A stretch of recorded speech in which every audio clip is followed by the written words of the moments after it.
তো আজকে আমরা আলোচনা করবো এমন দুটো কোম্পানির ব্যাপারে যারা কম দামে বেশি ভ্যালু ফর মানি ফোন দেওয়ার জন্য একটা প্রসিদ্ধ দুটো ব্র্যান্ড, এবং যারা এই 2024 সালে এসেও আমাদেরকে কম দামে একটা বেটার অপরচুনিটি দেয়। তো আজ আমরা কথা বলবো মোটোরোলার তরফ থেকে নতুন লঞ্চ হওয়া মোটো G34 5G এবং রেডমির তরফ থেকে কিছুদিন আগে লঞ্চ হয়ে যাওয়া রেডমি 12 5G ফোনটার ব্যাপারে। এই দুটো ফোনের মধ্যে কি কি স্পেশালিটি রয়েছে এবং কোন ফোনটা নিলে আপনি তুলনামূলকভাবে কম ঠকবেন, এবং কোন ফোনটা আমাদের বেশি ভ্যালু ফর মানি ফোন, এবং কোন ফোনটাতে কি মিসিং রয়েছে এবং কোন ফোনটাতে কি অতিরিক্ত রয়েছে, এই সবকিছু আমরা আজকে ভিডিও আলোচনা করবো। তো চলুন কথা আমরা শুরু করি আজকের ভিডিও। চ্যানেল নতুন সাবস্ক্রাইব করে রাখেন। দুটো ফোনই বাজেট ফোন, তাই বাজেট ফোন হওয়ার দরুন দুটো ফোনই রয়েছে 3.5 হেডফোন জ্যাক এবং দুটো ফোনই IP53 রেটিং দিয়ে এসছে। মোটোরোলার ফোনটার অতিরিক্ত যেটা রয়েছে সেটা হচ্ছে নয়েজ ক্যান্সেলেশন মাইক, যেটা কিনা রেডমি 12 5G ফোনটাতে মিসিং। তবে রেডমি 12 5G ফোনটাতে কিন্তু Xiaomi আয়ার ব্লাস্টার রয়েছে। প্রথমে বলি দুটো ফোনের কালার কিন্তু দুর্দান্ত এবং দুটো ফোনই কিন্তু 3টে করে কালার ভেরিয়েন্ট অ্যাভেলেবল। এবং মোটোরোলার ফোনটা মোটো তাদের সেই ডিজাইন, তাদের যে সিগনেচার ডিজাইন, সেই ডিজাইন প্যাটার্ন ফলো করে তাদের ফোনটা নিয়ে এসছে। একটা চারকোল ব্ল্যাক, অপরটা আইস ব্লু এবং 3 নম্বরটি ওসিয়ান গ্রিন নামে। অপর যদি বলতে হয় রেডমি 12 5G, এই ফোনটা কিন্তু মোটোরোলা থেকে দুর্দান্ত দেখতে, এর স্টাইল কিন্তু বেটার এবং এটাও 3টে কালারে অ্যাভেলেবল। প্রথমে একটা জেডি ব্ল্যাক, একটা পাস্টেল ব্লু কালার এবং 3 নম্বরটি মুনস্টোন সিলভার কালার। এবার যদি আমরা বলি দুটো ফোনের ডিসপ্লের ব্যাপারে, তো এক্ষেত্রে মোটোরোলার ফোনটা কিন্তু তুলনামূলকভাবে কস্ট কাটিং রয়েছে, কারণ এই ফোনটা রয়েছে একটা এইচডি ডিসপ্লে, একটা 6.5 ইঞ্চি 120 হার্টজের একটা HD display, IPS display obviously, যার পিক ব্রাইটনেস কিন্তু 500 নিটস। অপরদিকে রেডমির ফোনটাতে রয়েছে কিন্তু একটা ফুল এইচডি ডিসপ্লে, এটা রয়েছে 6.79 ইঞ্চি একটা 90 হার্টজের ফুল এইচডি ডিসপ্লে, এটার পিক ব্রাইটনেস কিন্তু 550 নিট। এবং দুটো ফোনের বাইরে আউটডোর ভিজিবিলিটি কিন্তু আপনার কাজ চলে যাওয়ার পক্ষে যথেষ্ট। এই ডিসপ্লেকে সাপ্লাই দেওয়ার জন্য যে ব্যাটারি এবং চার্জার রয়েছে তা হচ্ছে মোটোরোলার ফোনটা কিন্তু রয়েছে একটা 5000 mAh এর ব্যাটারি এবং 20 ওয়াটের একটা চার্জার। অপরদিকে রেডমির ফোনটাতে রয়েছে, অর্থাৎ রেডমি 12 5G ফোনটাতে কিন্তু রয়েছে একটা 5000 mAh এর ব্যাটারি কিন্তু একটা 22 ওয়াটের চার্জার, যদিও ফোন কিন্তু 18 ওয়াটের চার্জার সাপোর্ট করে। এবং এই দুটো ফোনের প্রাণের কথা যদি বলতে, অর্থাৎ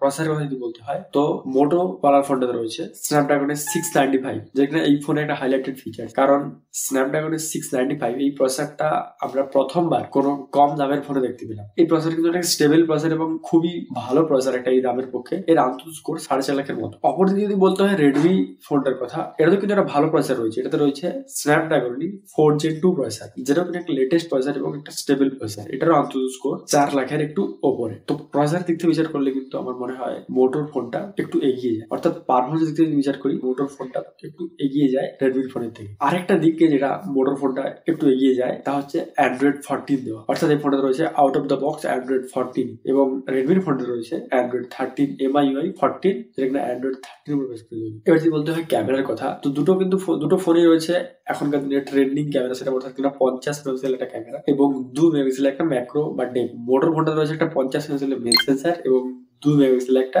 ম্যাক্রো ক্যামেরা। অপরদিকে রেডমির ফোনটাতে রয়েছে 50 মেগাপিক্সেলের মেন সেন্সার একটা এবং একটা 2 মেগাপিক্সেলের ডেপথ সেন্সার। আর যদি বলতে হয় সেলফির কথা, তো মোটোর ফোনটাতে রয়েছে 16 মেগাপিক্সেল সেলফি ক্যামেরা এবং রেডমির ফোনটাতে রয়েছে 8 মেগাপিক্সেল সেলফি ক্যামেরা। যদি বলতে হয় ওভারঅল ইমেজ আউটপুটের কথা, তো দুটো ফোনেরই কিন্তু ইমেজ আউটপুট অলমোস্ট একই রকম। আর যদি বলতে হয় দুটো ফোনের ভিডিওর ব্যাপারে, দুটি ফোনেরই মেন এবং সেলফি দুটো ক্যামেরা দিয়ে ম্যাক্সিমাম 1080p 30fps ইউজ করা যায়। যদি বলতে হয় দুটো ফোনের প্রাইস এবং কি কি স্টোরেজ এবং ভেরিয়েন্ট অ্যাভেলেবল, তাহলে বলতে হয় যে প্রথম যে ফোন অর্থাৎ মোটো G34 5G ফোনটা কিন্তু দুটো ভেরিয়েন্ট অ্যাভেলেবল। প্রথমটা 4 128GB ভেরিয়েন্ট, যেটার দাম 11,000 টাকা, এবং এর পরের যে ভেরিয়েন্ট অর্থাৎ 8 128GB ভেরিয়েন্ট, এর দাম 12,000 টাকা। অপরদিকে রেডমির ফোনটা কিন্তু 3টে ভেরিয়েন্ট অ্যাভেলেবল। এর প্রথম যে ভেরিয়েন্ট অর্থাৎ 4 128GB ভেরিয়েন্ট, এর দাম 12,000 টাকা, এবং এর পরের যে ভেরিয়েন্ট অর্থাৎ 6 128GB ভেরিয়েন্ট, এর দাম 13,500 টাকা, এবং এর হাইয়েস্ট যে ভেরিয়েন্ট অর্থাৎ 8 256GB ভেরিয়েন্ট, এর দাম 15,000 15,500 টাকা। স্যার যদি বলতে কনক্লুশনের ব্যাপারটা, দেখুন দুটো ফোন কিন্তু দুটো ভিন্ন সাইজ মানুষ কানেক্ট করে। প্রথমত মোটোরোলার যে ফোনটা, মোটো কিন্তু মোটোর টার্গেট ইউজার হলো সেই সব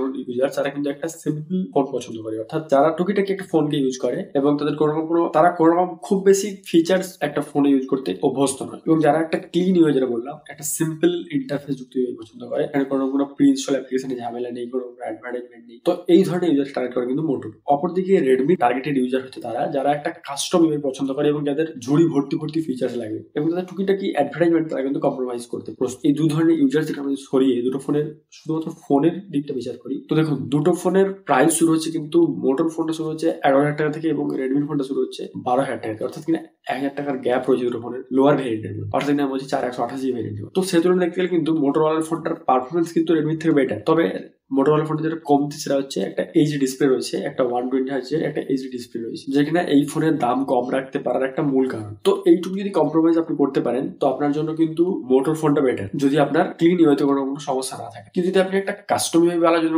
কোনো ফোন খুঁজছেন তো আপনার জন্য রেডমি কিন্তু বেটার, কারণ এই ফোনটা যথেষ্ট ভালো ফোন এবং এরও মোটামুটি ভ্যালু ফর মানি ফোন। তো মোটরোলা ফোনটা কিন্তু তুলনামূলকভাবে বেটার ভ্যালু ফর মানি বলে আমার মনে হয়। তো আজকের মতো এই অবধি, আপনার সাথে দেখা হচ্ছে পরের কোনো ভিডিওতে। চ্যানেল নতুন দর্শক অবশ্যই সাবস্ক্রাইব করে রাখবেন। দেখা হচ্ছে পরের ভিডিও।